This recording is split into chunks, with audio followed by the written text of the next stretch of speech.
Thanks everyone for joining.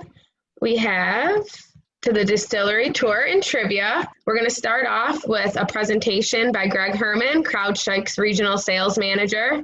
Next up will be Scott Zyrek from Exabeam. He is the regional sales director there. Followed by Scott, we have Dan Gregory from CBI. He's our VP of Systems Engineering. After that, we're going to go ahead and switch to the trivia. From there, we're going to have the Detroit City Distillery and Eastern Market Brewing Company give us a presentation on the distilling process, how they brew their beer, all that fun stuff. Save that for last because I know that's why most of you guys are here to begin with. So we'll get the presentation started. Without further ado, Greg, let's hear what you got for us. Thanks, Maria, and thank you everybody who's on the call today. We truly appreciate you guys being here. Hopefully you're going to find this informative as we walk through the next 15 minutes or so between myself and Scott and Dan. So for those of you that don't know me, which is probably a lot of you, my name is Greg Herman. I'm a regional sales manager at CrowdStrike. Been here about 2 years now. I live up in the great state of Michigan. I've been serving, this area, in some sort of sales capacity for the last 25 years. So what I wanted to do is kind of walk you through the CrowdStrike platform for the next couple of minutes. For those of you not familiar with it, CrowdStrike's really, the Falcon platform is the industry's first true security cloud, right? We've been able to do that by leveraging our platform and a lightweight agent. Our agent generally ranges between 35 and 40 meg when it's deployed in your environment. So one of the great things about our platform is we have the ability to collect the data once and use it many times. And we'll show that as we go through kind of the platform here and then the different categories as well too. So we have the ability to solve a lot of security problems while eliminating cost and then complexity as well too. And most of you in security know that complexity is definitely the enemy of security. So we deliver that really on a variety of CrowdStrike modules on the platform, divided really into three general categories. First one we'll discuss is our endpoint security. That combines our endpoint protection, leveraging cloud scale AI and deep link analytics really to deliver what we think is a best-in-class EDR, next-gen AV, device control, and firewall. But we get away from just the endpoint. We start protection extending away from traditional endpoints into cloud security as well too, providing deep visibility into the cloud workloads as well too. The ability to have runtime protection for workloads and containers is as important today as protecting those endpoints as well too. And we do that through a simple cloud native architecture that really reduces complexity. It can provide immediate value for you guys as well too. And one of the great things about this is that we've in being with CrowdStrike and having a big list of customers now is we get a lot of testimonials, right? And we're working with some companies in Michigan that basically have told us the visibility in this tool is about 1,000 times greater than it was for their security team than on some of their previous AV solutions. What that means is it gives them the ability to access and see all the processes on a workstation and how they're linked and some parent-child relationships. And the value realized from that is it gives them faster analysis and response time really to process and triage alerts. So the next Falcon really would be the security and IT operations capabilities, which is going to include our IT hygiene, which is application and asset control for you guys, vulnerability assessment, managed endpoint protection, if you're looking to do managed or MDR, and then managed threat hunting as well too. And finally, the third category platform is that all of our applications are enriched by our world-class threat intelligence. On top of that, we offer malware search and sandbox analysis as well too. That's fully integrated and automating into the platform. It allows delivering deep context and predictive capabilities for you guys as well too. So as I mentioned earlier, it's all delivered through a single lightweight agent, helping you provide comprehensive endpoint security and tools for your workloads, again, including workstations, servers, cloud workloads, containers, and mobile devices. And the last customer story I'll share with you guys is really around the information collected by our sensor, right? So we collect it once and have the ability to use it multiple times. And the value realized around that, for those of you looking to do threat hunting, we give you a tremendous amount of information and visibility into the platform, into that endpoint to allow you guys to do that as well too. So, and then finally, we wouldn't stop there, right? CrowdStrike wants to be more than just an endpoint tool. It is really going to be a security platform. And our platform wasn't built for, to be limited. It's really limitless extensibility, allowing other other companies and third parties to leverage our single agent and that platform to give you additional functionality as well too. And that's to the right from where you see the CrowdStrike store. So with that being said, hopefully that was informative for you guys. If there are any questions, I know Maria said put it in the chat. And with that, I guess I will turn it over to Scott. Awesome. Thanks, Greg. Well, hey, everybody. Thanks for jumping on. Greg, you're kind of my idol. Well, CrowdStrike in general, not you specifically, no offense, but you guys have a commercial on the Golf Channel now. So, I mean, it doesn't get much better than that. So that's Exabeam's goal, at least in my opinion. But anyways, I've been with Exabeam 5+ years. And really this slide kind of is why we matter at the end of the day. We are in the SIEM/security intelligence platform Gartner Magic Quadrant. So that consists of your traditional SIEM/data lakes, your UEBA analytics platforms, and then your SOAR and orchestration. But why we really matter is the timeline here on the right-hand side. If you think about everyone's SIEM, our data lake, or any other SIEM in that Magic Quadrant out there, basically that's all your data. And what a security analyst has to do is has to piece that together. When anything incident fires, whether it's your DLP, a CrowdStrike alert, they're trying to find out he or she what happened before or after. So with the timeline, what we're doing is 24/7, 365. We're building a timeline for every user and asset within your environment. And so why does that matter? Hit the next slide, please.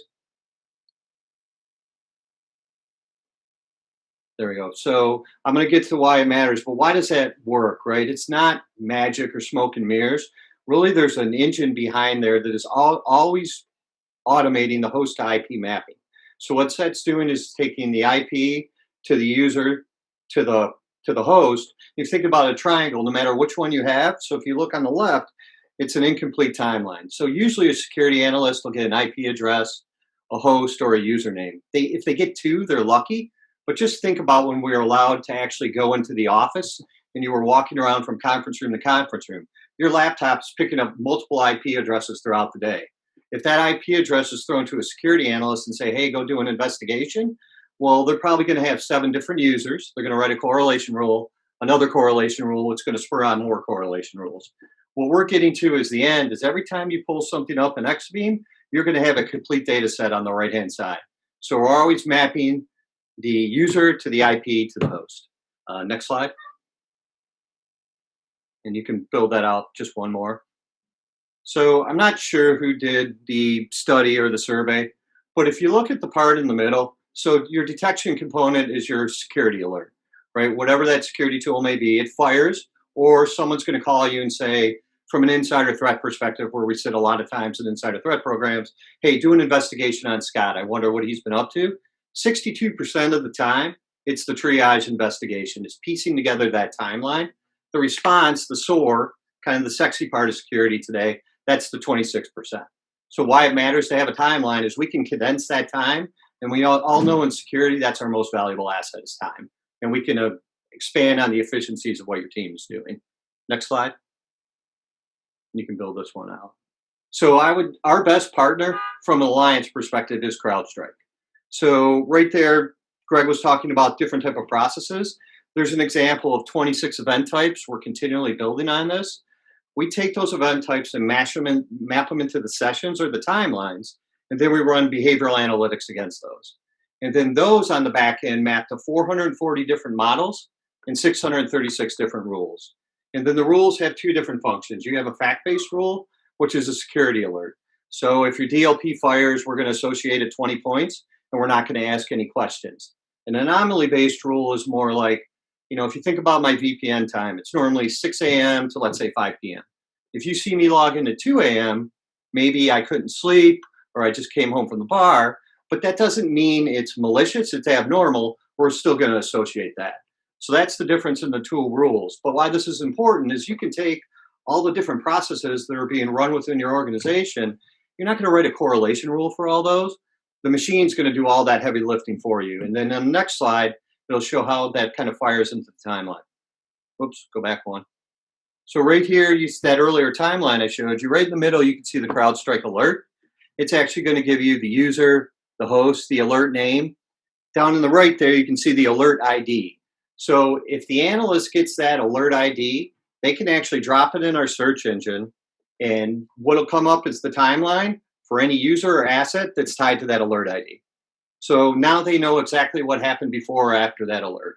So whether something happened, and we've seen it where, Mimikatz was run and a bunch of different accounts were accessed within the organization. We have a blog on this. I think it was like 54, and it was CrowdStrike was the tool. And we picked it up, but it's all right there. Imagine if you're an analyst spending hours trying to comb through, if you have the skill set to do that. So that's really, at the end of the day, this is what matters and why we're here.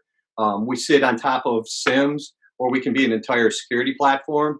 But from the beginning, the UEBA, or the advanced analytics, has been our key product. And then the last slide. This helps with your time to answer. It kind of talks about it here, but if you think about it, HR, finance, legal, or the CISO calls and say, hey, I need to know these questions and I need to know them now because we have an incident and we have to decide if we can escalate.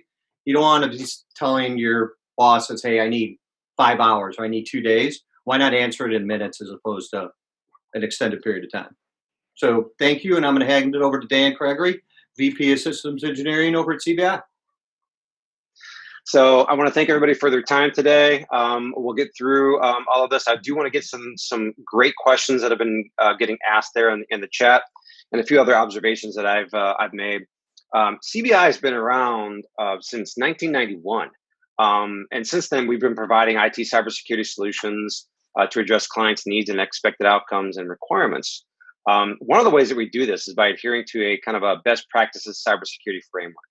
And several of those technical requirements from this framework are those that you've actually seen both Greg and Scott kind of talk about and demonstrate today.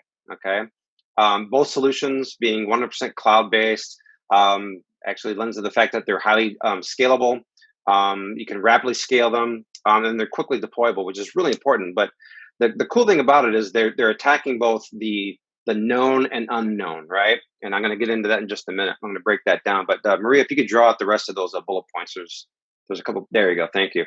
So as you're seeing here, basically, there's native cloud integration between these two infrastructures, right? So if you were to install, already have CrowdStrike, and then along comes Exabeam later on, the native cloud integration on the back end is free. And I've seen it take just a few hours actually to integrate the two through their cloud-based API. And the sharing of that information obviously is very important and critical as you're kind of seeing and starting to tie together some of the narratives that both Greg and Scott have shared today.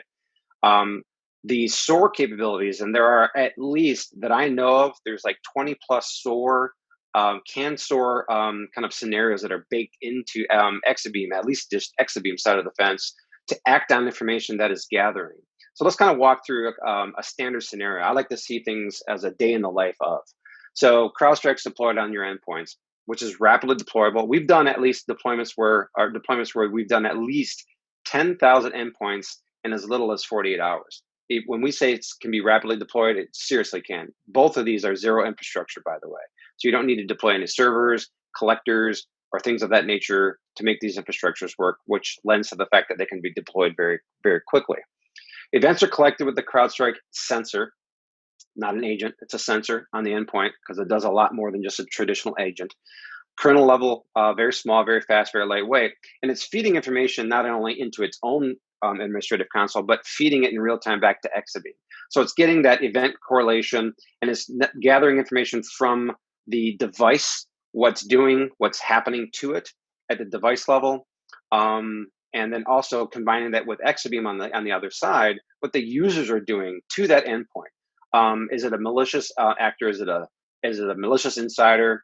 Is it some kind of attack where the machine is being meant to do certain things that it wasn't designed to do? Is it user-based activity? All that is actually coming together on the Exabeam side of the fence, again, in real time through that native cloud integration. CrowdStrike goes on to actually up the ante and do what they call indicator of compromise and indicators of attack. The difference basically is, in layman's terms, one has happened, the other one is happening in real time. So we can actually see, are you being attacked? What do I need to do to actually counteract that or wrap my hands around that, isolate those endpoints in real time? But you might not just want to rely on one data source. Exabeam, again, it's the user, what they're doing. So threat hunters, as most of us know, spend a lot of their time investigating and looking at bits and bytes. They're looking at information on a screen akin to like looking at the Excel spreadsheet and trying to divine what to do next. And they're going to have a lot of that information between CrowdStrike and Exabeam. Wouldn't it be nice to be able to go back and hit play on a DVR and literally watch the screen in real time, play it back to see what the actual human or actor is doing to impact that machine, to fast forward the investigation, so to speak. So that kind of gives you the cheat sheet. You get that with this CrowdStrike Exabeam combination. So you can actually hit the play button and show me what that person did the last 24 hours and give me screenshot snippets of what happened. And then drilling down into CrowdStrike's ability to actually do threat hunting. What state actors are actually causing this to happen? Where did it come from? Is it new? Is it something we've never seen before? Is it something we need to put into the virtual sandbox and do a little bit of investigation because it's previously unknown? All those things are going to happen with those two combined solutions in real time. To kind of break it down a little bit more and to say what CBI does is we kind of can be the glue that holds a lot of this together. If you already own or are looking at CrowdStrike and you don't want to own the administrative tasks of upkeep, deployments of more sensors in the environment for both Exabeam and for CrowdStrike as well, you just want to put it on autopilot and be fed the information and intelligence that this combined solution can give you.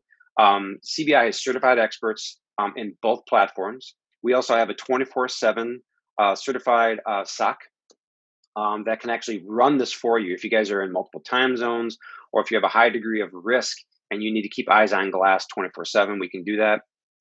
The cool thing also is we bring to the table the keeping it honest, basically, is what I say, is with the VA pen testing group. Sean Bertrand, many of you, I'm sure, have heard the name. He runs our red team. They come in and they actually perform tests against these infrastructures, these solutions. Has it been deployed optimally? Are you getting the best bang for your buck? Is it truly defending you? And are you getting, again, what you're putting into it financially, you're getting everything back out of it? Sean's team is designed to break it down and show you where it's weak or can be configured in an optimal way. So we actually have the ability to test those infrastructures and those solutions combined or individually for CrowdStrike and Exabeam, that is. We do security event investigation. We can also do advanced deployments. Listen, we're all looking for the silver bullet in IT security. It's not been invented. And honestly, I would question it if someone rose their hand and said they've got it all figured out. So what we're looking for is CrowdStrike and Exabeam, and it's a part of the ecosystem, that framework that I was talking about. But when we talk about advanced deployments, we're talking about integrating it in with all of the other parts of the ecosystem holistically that you have for IT cybersecurity programs in your environments. We know it's just a part of the puzzle. These are very important parts, to be sure, but it's not everything. So we can do advanced deployments to integrate with existing solutions beyond what we've talked about here today. Finally, last but certainly not least, flexible purchasing options is becoming more of a necessity, especially now, living in these times of the pandemic that we've been kind of all suffering through collectively since earlier this year. Budgets have shifted, and the way we spend money is being scrutinized even more. So help to justify that spend is part of the battle, but then it comes down to being able to provide flexible purchasing options for both of the solutions comes to us. So we can definitely work with you to get those things done. I would encourage you guys to reach out and talk to any of us. We all work together. We talk daily. Sometimes it feels like, certainly on a weekly basis. Scott and Greg and myself and our teams are all talking to each other.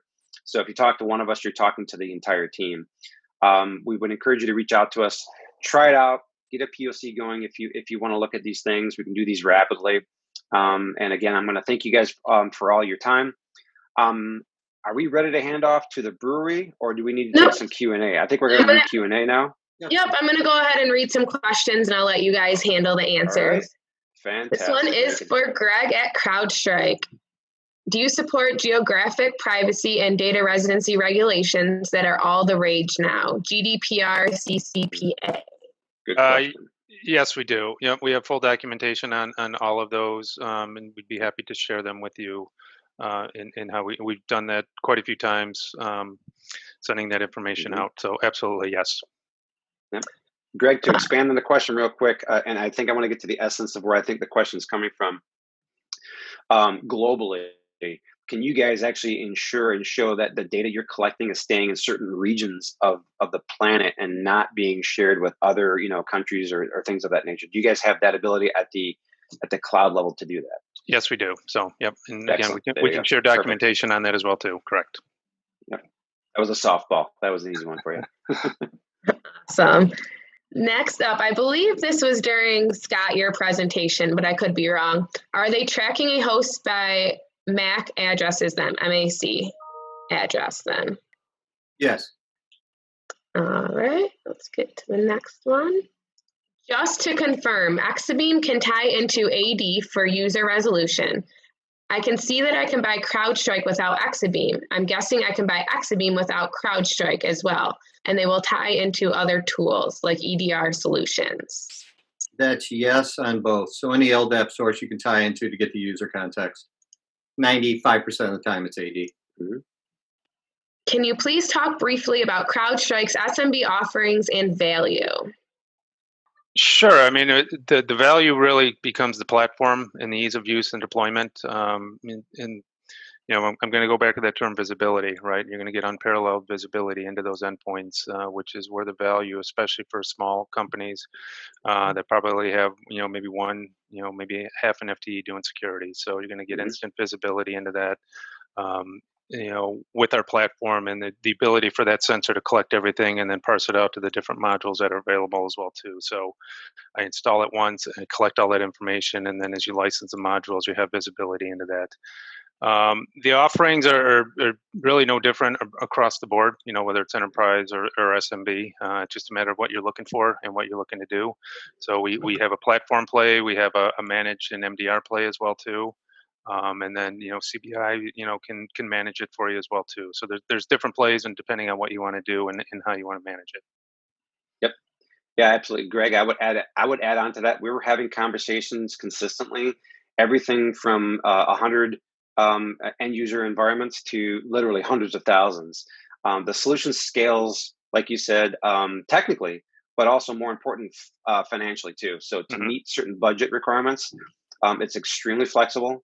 And so I want to actually let everybody know that we've done that. And then to Greg's last point, managed services. If you want the enterprise grade security and protection, but you don't have the internal expertise because you're an SMB, we absolutely can provide that assistance 24/7, 8 to 5, Monday through Friday, weekends only, that kind of thing. So a lot of options there. Absolutely.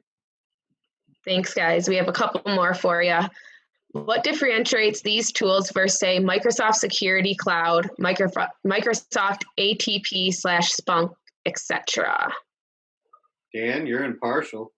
I'm impartial. I'll just go Microsoft and security. Right. I mean, right. So I will be completely honest and say that there's no silver bullet. It depends on the individual use case and the expected outcomes and what you have. If you're already a Microsoft customer and you're deep in either an E3, E5 type of contract, it might make sense to make Microsoft part of this mixture. But what you want to include Exabeam and CrowdStrike for is going to include things like the following. Keep in mind, Exabeam is designed to work with any and all platforms as well as CrowdStrike, okay? If you have anything other than a Microsoft stamped or logoed product operating system, file types and such, you're going to want to at least consider what else is out there.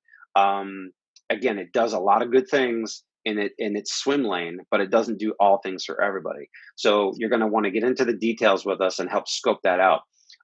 Any operating system, the Linux, the Unix, the Macs, the Windows, all the way back to the legacy, you get CrowdStrike's got your back. Microsoft can't say things like that. They're not perfect, nor is CrowdStrike. Again, your use case matters here. Exabeam handles a lot of things. It is very Splunk-ish, but where it deviates is, do you care more about what the users are doing and their behaviors and that DVR ability to play back exactly what they did and establish baselines? It's more user-focused, which I think we would all agree, if we could fix the user problem, we all wouldn't have jobs. So we're looking at what the users are doing, either accidentally or maliciously. That's where Exabeam shines. Microsoft is a good thing to tell you, hey, this happened at this point on this endpoint. Now go figure out the rest of the story, the narrative. Not to say that won't change in the future, but for things as they stand now, Exabeam's got the behavioral side of the SIM platforms figure it out. They are all about the user and what they did. And they're licensed in a way that is extremely competitive and is a disruptor in the industry for what they do. And Scott, I'm going to let you actually talk about the licensing model about Exabeam, because I think that puts the cherry on top of what I'm trying to say here. How you guys actually approach licensing, because that addresses Splunk as well. Yeah, and I would say too, I mean, there's three places we sit. We sit in insider threat programs. We have, I would say, over the last couple of years, 50% of our business is the full platform. So, right, with the SIM and the analytics. But there's a ton of our customers that are Splunk shops that we ride on top of Splunk. And the reason is because of that timeline that's being built. Because if you think about an analyst, we've got some guys that are really good Splunk guys we hired away from customers. I mean, they say you're running between 350 and 700 queries to do an investigation on a user over 24 hours. Let's say I'm half right, it's 250. That's a lot of queries for an analyst to run. And if your organization's any size, that's a lot of work. The pricing, as Dan alluded to, is user-based. So it's based on the number of users that you have in your environment on the analytics side. There's always the compute power if you're going up in SaaS, but it does scalable. And also something that we're releasing now is that as a customer, we can look at it with you and to say, is user pricing better for you or is volume pricing better for you? So we become flexible so that there's no apples and oranges game. We can compare exactly with what you're looking at. Lastly, I saw one question in the panel about MITRE. We do map exactly back to the MITRE attack framework. We're contributors to MITRE. If you think about the way MITRE is developed, it's behavioral based. So we've been doing that since day one. Thanks, Dan. That's fantastic. Yeah. Next question, I guess. Yep. We have a couple more, and then we'll get on to the fun stuff. Couple more questions. Where would you say CrowdStrike is the strongest compared to other solutions out there? So I'll go back to really what our bread and butter is, and that's EDR. And we get a lot of comments around this for coming off of legacy AV solutions. If you don't know what EDR is and what it does, it's really that deep visibility you get into your endpoints and what you can do. So if you think of your house and an AV blocking the front door, but somebody still gets in through the side window, right? And they're walking through their house, and it's they're looking for stuff, right? That's what EDR is going to do. It's going to follow them around and track all of that stuff. And so if they do get in, right, you're going to be able to click on that and be able to see all that information, how they got in, where they went, where they're executing stuff, and then you're going to be able to block all of that, right? And today, I don't think there's anybody in the market that does it as well as we can do and as quickly as we can do and get it deployed. So, yeah. So Greg, I'm going to add a few things onto that. This is a very big response, so I'm only going to keep it short. I'm going to summarize this, but I would encourage whoever asked the question and others to contact us and me specifically, because me and my team have literally created comparative analysis feature for feature. And we've grilled these guys. We put them to the task, and we don't accept a feature that they can actually do something unless it's been demonstrated to us, to our satisfaction. And this list continues to grow. So there are many things that would separate CrowdStrike. Not to say, again, it's not perfect, but it's matching up with a lot more of the use cases now in 2020 than a lot of the other ones. So that's why we partnered with them. But indicator of attack and indicator of compromise, their vulnerability scanning capabilities, configuration and hygiene management, the fact that their agent is kernel level and the smallest in the industry by far, rapid deployment. I mean, I could go on and on. But when you combine them, that's kind of the story that separates them a little bit from the herd. They're creating new categories basically at this point. Their R&D that they're pumping into their product is by far more than anybody else. Their roadmap right now, they're releasing at least 25 to 30 new features in the next 6 to 12 months, which is well above the curve. They can react quicker because their model is cloud-based 100% with zero infrastructure. So you have to kind of consider the fact that if you have legacy and you have heavy infrastructure installed internally, the pain in upgrading and migrating and moving, we all have suffered through it. You don't have any of that with CrowdStrike. And the definition-less approach that they have is sometimes a little bit like stepping out onto that it's a leap of faith for some because they don't believe it. They don't think it's going to work the same because it is a completely different approach.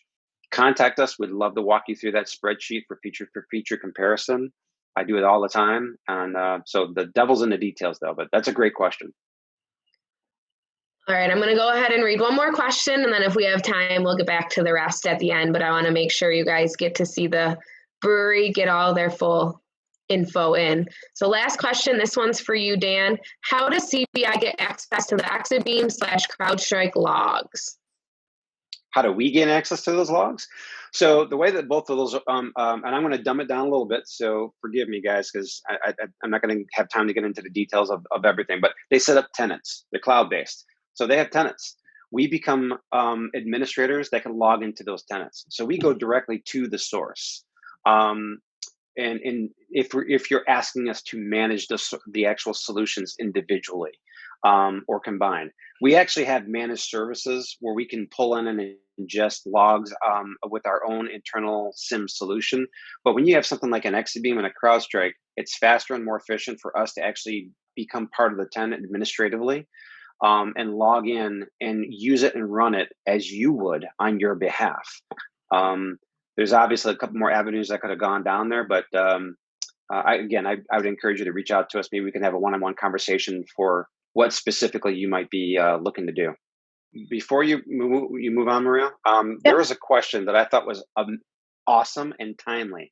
Someone asked about wasted locker. For those who don't know, Google wasted locker. It's the Garmin attack, and Garmin actually paid a lot of money for ransomware. So the samples have been analyzed already by CrowdStrike. It is completely detectable by their solution right now, and there is a ton of intel reports out there right now. If you have the solution today, CrowdStrike would have actually told you the state actors where it came from, how it defended it, and how it blocked it. So the short answer is, we've got you covered with CrowdStrike. If you were to become a victim of the same wasted locker attack that Garmin was put through. So great question, very timely. I love that someone's doing their homework out there. All right, next up, we have Eastern Market Brewing Company giving us a nice presentation. We'll have Alex and Seamus ready to present. So whenever you guys are ready, go ahead and get started. Yeah, so how we thought about doing this is basically giving you guys an overview of Eastern Market Brewing, our second location, Ferndale project, how the company was started, where we operate, and kind of going over a little tour of our outdoor patio inside, then talking about the brew process, some of our flagship beers, and then how we tie into Detroit City Distillery, and ending with a trick as far as like tasting bourbon. Does that sound good? I'm sorry. Seamus is our director of sales. He's been with the company for 2 years now. So any beer that we brew, this guy's responsible. And he's grown the sales exponentially, basically, since starting. So. And then this is Alex, and he's the one that makes all of the delicious beer that we sell out of this spot. So when we go into like how the beer is brewed and different vessels and that kind of stuff, Alex will be talking about that. So basically a little overview on Eastern Market Brewing. We've been around since October of 2017. And it was kind of unique on how it was started. So the managing partner had just moved back from England, and him and his three friends were basically walking around Eastern Market, and they came across this rundown building that had a for sale sign on it. And just on a whim, they called it, left a voicemail, never heard back from the guy. And about 3 weeks to a month later, the guy called our founder back, and our founder forgot he even called the guy about the building, and said the sale just fell through from the previous buyer and that the building's still for sale. So the founder called his three friends that he was with that day, and they decided to buy the building and open a brewery. So the building was actually an old butcher shop and meat packing facility. So they basically gutted the entire inside of it, and then we'll show it when we walk inside, and basically created a brewery. That's just kind of a fun side gig for them all. And then since then, over the last almost 2.5 years, the brewery's grown to where the managing partner actually left his full-time job to come manage the brewery. And we've grown to a second location about 20 miles from here as well. So we've seen some pretty cool growth over the last 2 years off something that just started as a project that four friends basically came together and decided to do. And a little background too, just on what Eastern Market is just as a location. It is the longest continually operated running outdoor market. So every Saturday, there's farmers from all over the state kind of come down and they sell their produce to the city of Detroit. We have like the same family has been selling tomatoes here for 100 years. So it's really a great inspiration and neighborhood to be a part of. So Eastern Market just has itself just a really awesome spots. If you're ever in Detroit, you got to come here on Saturday mornings and check us out and check the whole market out. We're actually very close. So we sat in this spot strategically. So directly behind us, I'm going to lift this up. That building, that's Detroit City Distillery right there with the green thing hanging off it. So they're literally right across the street from us, which is pretty cool. You know, we give them beer, they give us whiskey. It's kind of a really good relationship. Great relationship. Yeah, so basically from there, our second location, if anybody's familiar with the area specific to Detroit, our second location's in Ferndale. We bought a closed down brewery last August, basically changed it, renovated it, rebranded it, and then opened it up February of this year, right before COVID hit, shut everything down. So we were open for about a month, and now that location's back open. So we have both our breweries up and running, which is pretty cool now. But during the Corona process, we did stay open. We did can sales. We also launched a brand new delivery service where you order online and we would literally drive the beer to your door and drop it off. So that's something Seamus headed and something we're still doing now. We hope we'll see our focus for the next few months and years. So it's been really great to have that as an opportunity to move some beer even during the pandemic. Yeah, it's weird. Even during the shutdown, people still wanted to drink beer, so it worked out. All right, from there, we're just going to do like a little tour, kind of show you guys what the outside of the building looks like, what our new patio looks like outside. Then we'll head inside. We'll actually go through the brew process and what the brew process looks like, because right now they're actually brewing a beer inside, which is kind of cool. And then we'll go over some of our flagship beers. So if anybody ever wants to order any beer, you'll know some of the main beers that we sell. And then our collaboration that we did with Detroit City Distillery. And then we'll go over a cool little whiskey trick that we learned from the guys over at Detroit City Distillery. We flip this around. So this is what the front of our building looks like. Eastern Market's really cool because it has a ton of murals painted everywhere. Every single year down here, there's a giant festival called Eastern Market After Dark, where artists from around the world come to Eastern Market and they all get a section of building and they get to paint whatever they want on it. So Eastern Market's filled with a ton of different murals, which is really cool. This is the front of our building. The city also let us shut down this entire street to turn it into a patio since we can't have indoor seating, which is cool. So we basically have a block-long patio, which is kind of neat. So here's the front of the building. We have a giant garage door so folks can sit up there and kind of look outside when we're open on the inside. Yeah, this is the one that was an old meat packing plant. So we'll head inside. Hey, Seamus, real quick, are they limiting you to the amount of people who can attend? Like, are you at 15-20% capacity, or how are you guys? Yeah, we're at 50% capacity right now. Okay.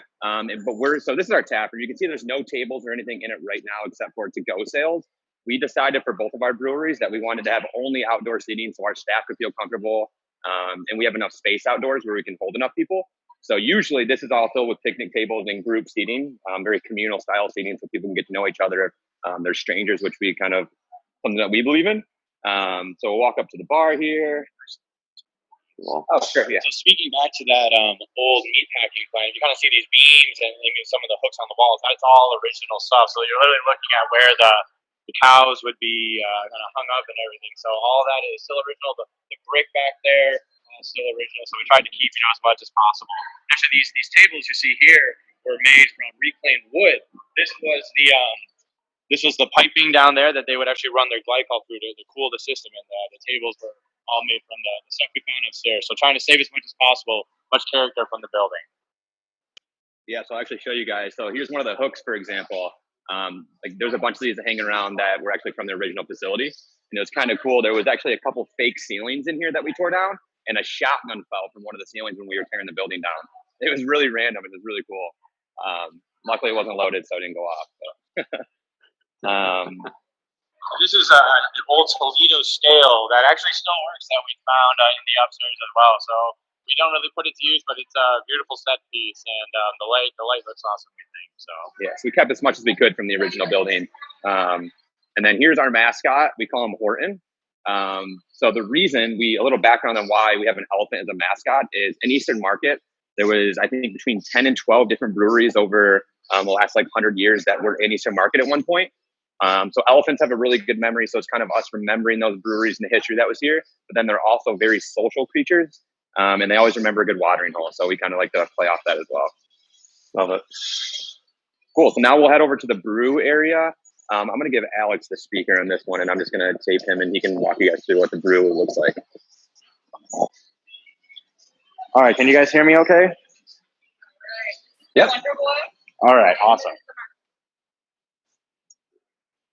So it's a little crowded back here, sorry, but we are actually making beer as we speak. So today we're actually making a wit beer. We're calling it Gretchen Wit Beer in honor of our fearless governor over here. So she actually just passed a law that doubled the self-distro limit for our brewery. So now we are able to sell beer to different organizations without having to sign to a distributor for twice as much as it was. So we're very thankful of that legislation. So kind of bring you on in here.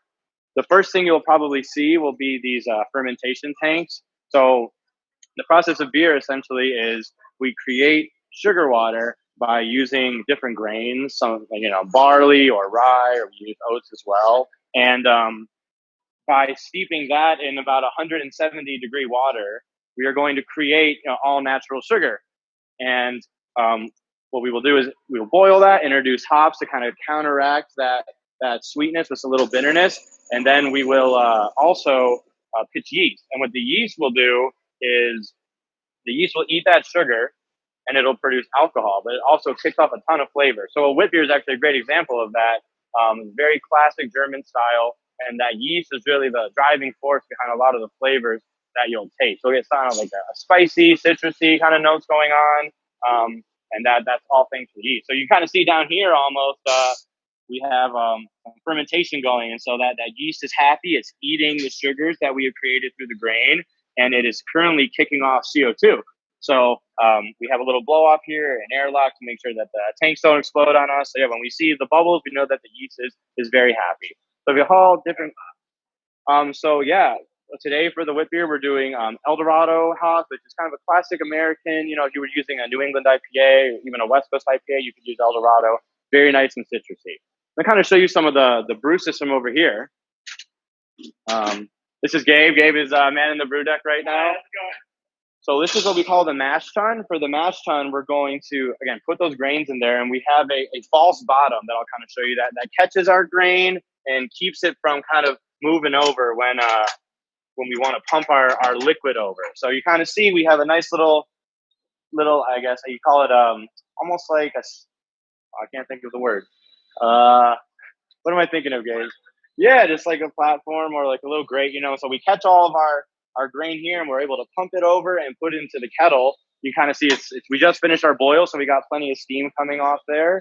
And so what we've done is we moved our sugary water over, we boiled it to purify it, we added hops to balance out our bitterness, and now we're going to cool it down and pitch some yeast to where that, again, will eat the sugar and ferment out and give us some tasty beer. So that's kind of more or less how the situation goes, kind of the whole process. A quick glimpse into it, but yeah, absolutely. And then this is our cold room. It's a little full right now, but you see we have kegs and different tanks, and so we use CO2 to move all the beer, push it down through a tap. And so we have these different hoses. Everything leads to our tap system where we can pour the beer fresh for you guys. So yeah, it works out pretty well. Everything's really close to each other, and it's pretty tight knit brewery, but we can get a lot of beer done. So we made roughly 750 barrels last year, and a barrel is 31 gallons. So it was quite a bit of beer we're actually able to pump out here and get it going. Yeah, and Ferndale is actually twice as large as this. They have the brew system is twice as large, and they have twice as many tanks as well. And we have a nice canning system over there, so we're able to move the beer just as fast, if not faster. So yeah, our main focus is we like to do kind of the New England IPAs. We do a lot of different sours as well. Try to fit a lager in there as much as we can. Brewers really love to drink the lagers. We are moving into the seltzer game as well, which is love the seltzers. So yeah, nothing's off limits for us. Whatever the people want to drink is what we're serving. So yeah, that's kind of the main tap list. I would say just a lot of try something light and easy drinking. Something that's gluten free. And then we kind of think we like to specialize in some of those New England IPAs and now some like sour beer. Absolutely. We have a couple questions for you guys. Absolutely, whenever you're ready. What kind of hops do you use? So a lot of times what we will use is we really like New Zealand and Australian hops. So kind of the world is like there's two hop belts around the globe. One is in the northern hemisphere, one's in the southern hemisphere, and that's where hops kind of grow the best. So we have some hops that grow in Michigan. We have hops that kind of grow in Washington and Oregon that are along that belt in America. But a lot of the really like kind of flavorful, tropical, people say like citrusy, juicy hops would be grown in like the southern hemisphere, kind of around Australia and New Zealand. So something like a Matsueka, a Galaxy, those are really nice ones that we like to use. We use a lot of Citra and Mosaic, if you guys are familiar with that variety. Our flagship IPA Elephant Juice is a lot of Citra, Mosaic, and Mandarina Bavaria is a little backbone. So hops that we find really exciting, we like to showcase. We have a single hop New England IPA series. Right now, our current one is a Zaka. So that's something we really like. You get a lot of like stone fruit, a little tangerine. I say it's like a lemon slice with tahini on it. I think it's really tasty. So we really just try and showcase those hops in different ways throughout our beer. But yeah, for our main elephant juice, which is our best seller, we use Citra, Mosaic, and Mandarina Bavaria. So it kind of goes all over, If we're looking for something special, we'll try and buy like a really nice, maybe harder to get hop, and then sometimes we'll just use that for one beer, so you can be like, wow, this is what this tastes like in so far as an IPA. One more question. How far up the state are you guys starting to distribute your beer, and is it in cans or bottles or just kegs?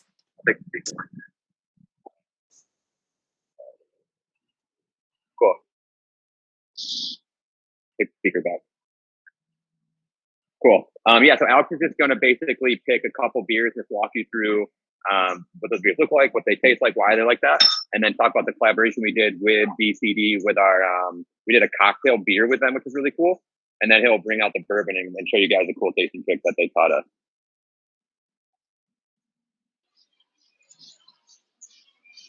And for anybody in the local area, if you see this guy right here on any of the taps, you know it's our beer, so you know it's really good and you got to try it.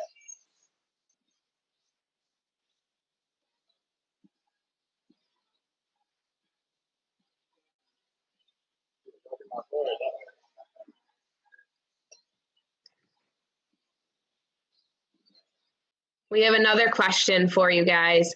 Who do you primarily benchmark your products against? It's a really good question. So since we do a lot of New England IPAs, and I'll let Alex speak to this too, there's a few breweries in Michigan that we really respect when it comes to New England IPAs.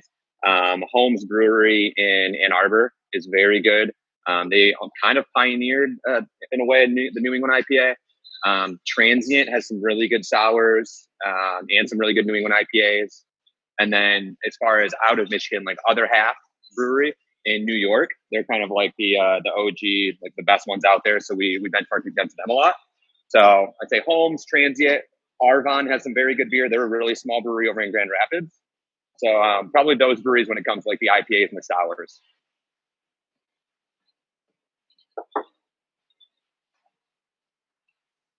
I saw a question on there too, if we deliver to Grand Rapids. And we deliver to Grand Rapids actually every single Monday.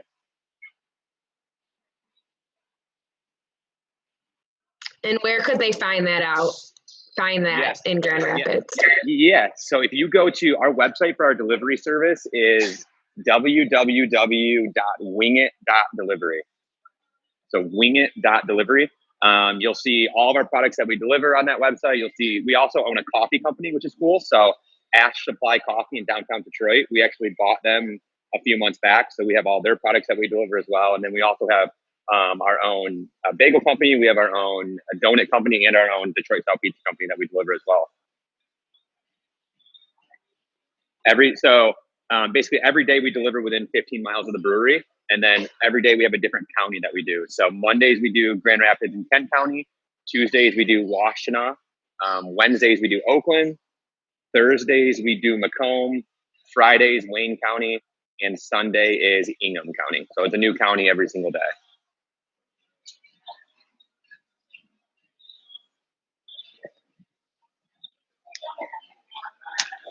Okay, so we're going to kind of walk through some of the beers here. I'm going to start with something that really light, kind of crispy, easy drinking. This is our Pilsner. So you kind of see like really nice, beautiful foam on that. This is a lager. It's completely Pilsner malt from Germany. So you kind of see nice and clear. You kind of see some of the bubbles going through. This one is going to be very mute. I was talking about yeast flavor earlier. This one is actually a good example of not having any yeast flavor. Well, there's not really a lot of esters. So traditionally, lager kind of means to store in Germany. And so they would brew beer and they would store it kind of in the caves underneath the ground, and it would be nice and cool there. So they need a yeast that would be active and able to ferment at 50 degrees. And so what you get there is a much more crisp, clean, and easy drinking. Not really as much yeast character coming through for this one. So it's kind of like traditional for a Pilsner. And over here we have our raspberry goza. So I love the color on this one. We use fruit we get from Michigan over on the west side of the state. We brew kind of a sour beer, so the pH is a lot lower than what you would have in kind of a normal ale or just like this Pilsner here. So we kind of let that sour a little bit, get a nice like tangy kind of like funkiness going on, and we'll add our raspberry to it to make it a little sweeter. It's still kind of zippy because raspberry does kind of tend to be kind of sour as well, and it's one of our best sellers. People really do enjoy it, and the color is just I'm a big fan. Coming over here, we have one of our old school mainstays. This is called the White Coffee Stout, and if you guys are familiar with beer, you're probably saying this guy's crazy. I don't know how he can call this a stout because it doesn't freaking look like one. So stouts traditionally do have roasted malts, which give it that kind of classic dark color. But we kind of wanted to flip the script on that and make kind of what is a blonde stout. So the way we replicated those same roasted flavors that you would get traditionally from a stout is after this beer is done fermenting, we kind of move it over to another tank where we have 15 pounds of whole bean coffee and 10 pounds of cacao nibs. And so we let that sit for about 4 to 5 days, and it really just like soaks up this amazing like nose and richness, and that still kind of roasty flavors you would correlate with the stout while being not dark. So that's one of our favorites. And then this is Elephant Juice. This is our flagship New England IPA. So you kind of see it's got that classic kind of cloudy, nice looking, real kind of murky color. One of our favorites for sure, bestseller. We dry hop this one, which means we are going to put a bunch of hops in the fermenter while the yeast is active, rather than just the boil, which is the Germans would say very untraditional, and they wouldn't really like that. But Americans don't really follow as many rules over there. So yeah, the color is really nice, and you'll get really nice tropical, citrusy, juicy notes coming through there. Really easy drinking, 7.2%, and just one of our flagships. So we're really interested in, it's kind of it is more of a new style, but it has been really fun to brew and really fun to just explore those different flavor profiles. And one of our favorite beers that we made, actually, there's something called the Detroit Beer Experiment that happens every fall, where all the breweries in the city get together and they make kind of like, okay, we're going to brew something, we're all going to use this ingredient. But this last year, what we did was we decided to all make cocktail-inspired beers. And we also thought that it'd be fun to kind of partner with a different, bar in the downtown area that's kind of known for their cocktails. So immediately we thought of Detroit City Distillery. I mean, right down the road, they've always been really good to us, good neighbors, and we love their products. And so what we thought would be fun to do is a cocktail, the Bee's Knees, which is gin, honey, and lemon. So we had the distillers over for a brew, and we kind of brewed like a strong, like kind of golden ale. And then in the whirlpool, while the beer was still hot, we brought down some of their gin botanicals, and we let that steep into the beer and developed this amazing flavor. Star anise, wintergreen. They had a little orange zest in there. It's really nice. And so by doing that, adding some honey and lemon, we kind of made I thought a really solid beer. So that was a great collaboration we did with them a couple years ago. And that kind of leads me to one of the focus today is definitely the Butcher's Cut bourbon. Yeah, so if you guys have a bottle, I'd say grab that bottle. I'll talk about it for a second, then we're going to kind of do like in a way, a tasting without a tasting, you could kind of say. It's really interesting. But if you want to taste, but if you want to taste, please taste. So one thing I just want to say personally, no one told me to say, it's just something I always admired about Detroit City Distillery was a lot of times you'll see these new distilleries popping up and they will be like, oh, like we're brand new. Look at our 4-year bourbon. A lot of times what they'll do is they'll buy those barrels from, a distributor or someone who they're just like a warehouse. They have a bunch of barrels. But Detroit City Distillery, they never did that. They did things the hard way, the Detroit way. They released their bourbon. They made it themselves. They put it in the still. And I always admire that. Is like they never cut any corners. And when you see a bottle from them, like they made it 100%. So I always thought that authenticity really shines through, and just something that I personally admired about them. You see, for the butcher's cut, you can kind of, again, we were a meat packing plant, but that was very similar for this whole Eastern Market area. So a little more of that Eastern Market character. They also, are all about remembering and honoring what Eastern Market kind of was in the past by the butcher's cut. And this is their flagship, of course. The grain bill for this one, we're looking at, I believe it's 67% corn, 68% corn, 27% rye, and then 5% barley. So bourbon, of course, must be at least 51% corn. So we're going a little more here, a little more on the grain bill. 50% alcohol, but in my opinion, it's one of the real class acts of this is just how smooth it is. I always think bourbon it should hurt a little, but it should still be smooth, and I think they toe the line perfectly. So yeah, what I'm gonna have you do now is gonna seem kind of weird, but I'm telling you, it's worth it. So what we're gonna do is everyone grab your bottle of the butcher's cut, and we're gonna take some out, and we're gonna cup our hand a little bit. Okay, we're gonna pour some bourbon on your hands, and don't be too shy here. We're gonna pour it in our hands, and then we're gonna rub it together just like we would be doing hand sanitizer. And we're all pretty used to that these days. So I got a bit in here. Now I got it. I'm gonna rub it all over my hands. Give it a good 5 seconds on this. And you're probably thinking, this dude's crazy. I just dumped this amazing award-winning bourbon out here. But give it time. All right, here's what we're going to do. So take your hands, cup it, and we're going to take a big breath. It's going to be a lot of ethanol. It's going to sting. You got to take a big breath. So, yeah, really get in there, get a nice deep breath. So you're probably a little sting. Now what we're going to do is we're going to take our hands. We're going to kind of wave the hands a little jazz hand action. But right now, all that ethanol you just smelled is evaporating. Give a couple more waves here. I'll take our hands. We're going to give a good 3 to 5 claps. Now, let's cup our hands again, and let's see what we smell. So what you're smelling right now is the barrel that this bourbon was aged in. So what I get that char. That char comes through. It's kind of like a wet oak. Every bourbon must be aged in virgin American oak barrels that have been charred in some way. So I'm getting a really nice vanilla, just kind of almost like a musty, kind of like if you were to soak some wood chips and throw it on the fire to smoke something.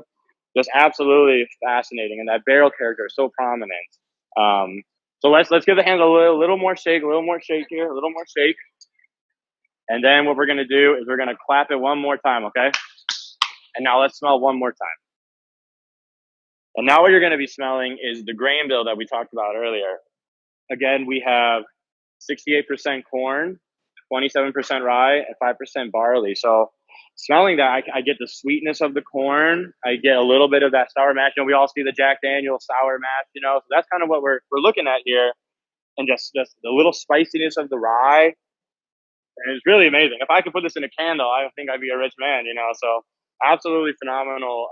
And it doesn't really go away, Stays in there for a while. So now you're probably thinking, all right, this guy's less crazy. But this is something that our friend Garrett at Detroit City Distillery showed us. And this is the way that actually they judge whiskey. And going back to when the days when whiskey was illegal, some of the people that would move it were teetotalers. So they didn't drink. So in order to understand truly if you had something that was barrel aged without actually drinking it, because they did not drink alcohol, they would do this kind of trick where you would let that ethanol burn away. And then you can get some of the notes of the barrel, some of the notes of the grain bill. So really, it's in my opinion, a fascinating, to me, new way of just smelling and experiencing bourbon. But now you have to actually try it, though. Yeah, nothing wrong with trying it too. So yeah, really just great to have this award-winning bourbon here. And I always say, you can take a couple sips, and you're gonna feel it kind of up in here, the top of your mouth. You're gonna kind of feel it a little bit on your tongue, and then it's going to warm you as you come down. So I like to probably take 1 or 2 sips, and then on the third sip, I think you're really going to get kind of the same notes and character that we got from both the second and third hand smells, I guess, for lack of a better word. Awesome. Cool. With that, is there any questions we need to answer before? I can't hear. I think that we are good, guys. Thank you very much for the presentation. Thank you, everyone that stuck around. I know we went a little behind, but it was super interesting. Thank you all for spending your time with us, and have a good evening.